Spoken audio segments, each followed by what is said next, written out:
আসসালামু আলাইকুম। কেমন আছেন সবাই? আলহামদুলিল্লাহ আমরা কিন্তু ভালো আছি।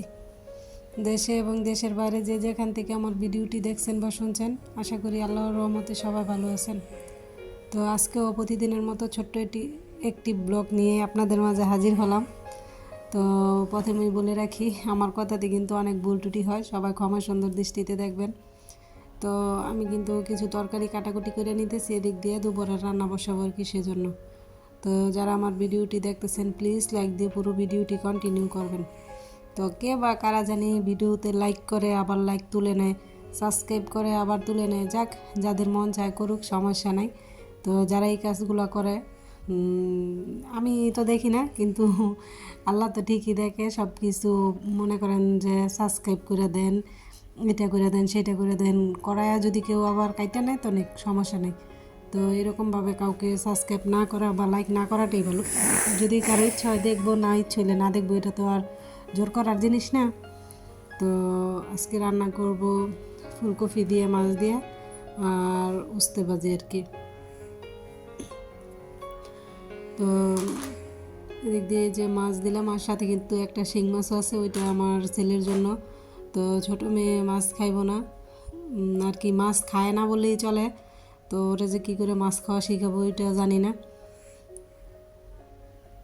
তো যারা যারা এখন পর্যন্ত আমার ভিডিওটি দেখতেছেন, লাইক দিতে ভুলে গেছেন, প্লিজ লাইক দিয়ে পুরো ভিডিওটি কন্টিনিউ করবেন। মানুষ বড় ভিডিও দেখতে চায় না আজকাল, সেজন্য খুব ছোট ছোট ভিডিও নিয়ে আসি। তো যাদের কাছে এরকম লাইফস্টাইল ব্লগ ভালো লাগে, চাইলে কিন্তু আপনারা আমার চ্যানেলটি ভিজিট করে দেখতে পারেন। যদি ভিডিওর কোনো অংশ একটু হলেও ভালো লাগে, প্লিজ চ্যানেলটা সাবস্ক্রাইব করে আমার পাশে থেকে যাবেন। নোটিফিকেশন অন করে রাখবেন, যাতে ভিডিও ছাড়ার সাথে সাথে আপনাদের কাছে পৌঁছে যায় এবং মূল্যবান সময় বের করে দেখে নিতে পারেন।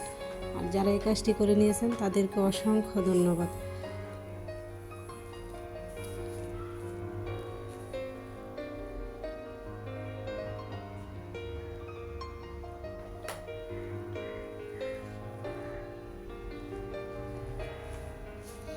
তো শীতকালীন সব সবজি মনে হয় মজা লাগে।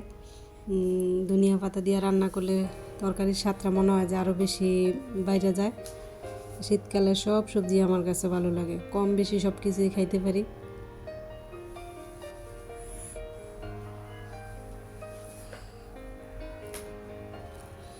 আর এই তো এদিক দিয়ে কিন্তু আমি উস্তেটা ভাজি করে নেব। তো উস্তেটা কিন্তু আমি খুব বেশি একটা খাই না সচরাচর। তো আমার বড় মেয়ে খুব পছন্দ করে, সেই জন্যই মাঝে মধ্যে আনা হয় আর কি।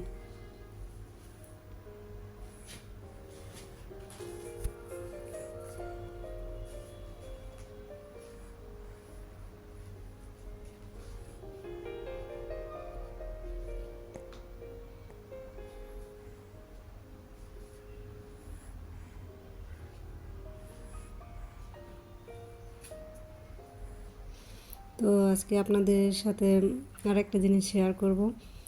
আর এদিক দিয়ে কিন্তু রান্না বাড়া শেষ। তো আমার মেয়ে কিন্তু আবার ঘরটা মুছে নিতেছে। বলছিলাম যে এমন ঠান্ডার দিন ঘর মোছার দরকার নেই, তাও মেয়ে কয়ে যে মুছে দেই, তো মেয়ে মুছলো। আর এই যে এখানে আমি বাবুর খাবার জাল দিছি।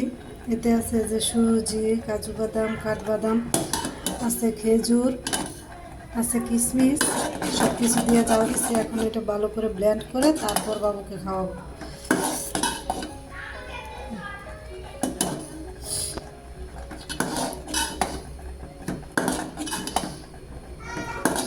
তো আমি কিন্তু বাবুকে বাজার থেকে কিনা যে শ্রেলাক্সটা আছে ওইটা কিন্তু খাওয়াই না। তো ওকে আমি বাসায় সব কিছু দিয়ে তারপর বানায় খাওয়াই আর কি। তো এখন এটা ভালো করে ব্লেন্ড করে নেব।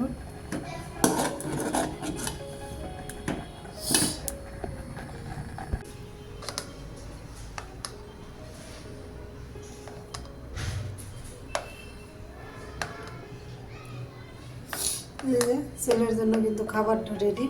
তো এখন ছেলেকে খাওয়াবো। এটা কিন্তু খুবই স্বাস্থ্যসম্মত। বাইরের খাবারের সাথে ঘরোয়াভাবে বানায় খাওয়ানোটা খুবই ভালো বাচ্চাদের শরীরের জন্য।